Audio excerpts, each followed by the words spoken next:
Okay, he's using the Karcher here. Well, he has used it, and this what is what was left after he'd used the Karcher. Then we use this magic cloth or something it's called. I can't remember exactly, but it's like fishing wire all interwoven. And watch this. You can do it by hand, but look, and the Karcher didn't touch that, and that's just taking it off.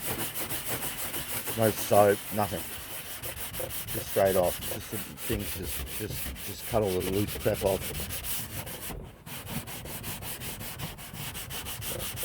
And then because the thing's got holes in it, it just cleans easy.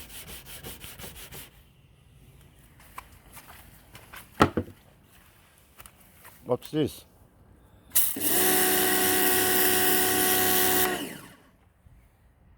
Brand new, straight from the shop.